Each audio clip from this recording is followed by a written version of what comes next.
Hello and welcome back to Mind, Body, Speech, a video podcast by Speech for Success for speech and occupational therapy services. My name is Sarah Haynes. I am an SLPA working here at Speech for Success. Today we're going to be talking about Gestalt language processing and autism. To review, Gestalt language processing is a way of processing things in chunks rather than step by step. The majority of Gestalt processors have autism, and there are also lots of kids who are neurotypical who process this way. You can process both in chunks and in steps at the same time. There's no rule that says that you have to process only in steps or only in chunks.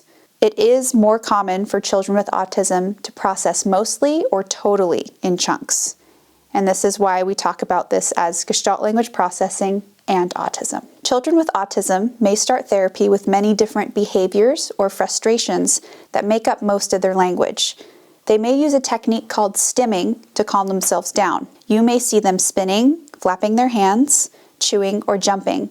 It is very important that we don't stop the movement, that we let this movement continue. Kids do this for something called regulation. Regulation is the brain's ability to filter out light, sound, and other sensations so that you don't get overwhelmed. It's common to have a sensory processing disorder with autism. Some things can be very overwhelming and even trigger a fight or flight response, as if a semi-truck is coming towards you at 100 miles an hour. Your brain and body would not be able to communicate very much in that moment. You would be too overwhelmed. Regulation comes before communication.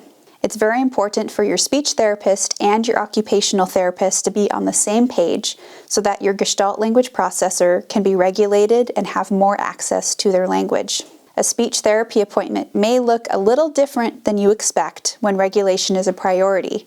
Your child may spend their therapy appointment jumping, pushing a ball, or swinging in a swing with the lights off. When regulation happens, your GLP will have more access to language when they want it.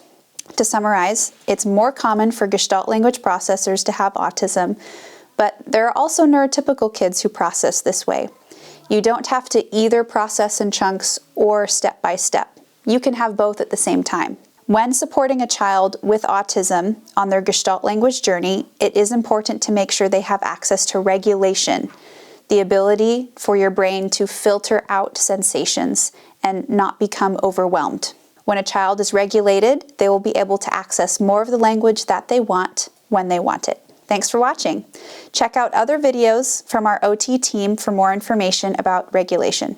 If you have any questions about Gestalt language processing, please leave them below, like and subscribe to our channel, and keep an eye out for more videos about regulation, speech therapy, and occupational therapy.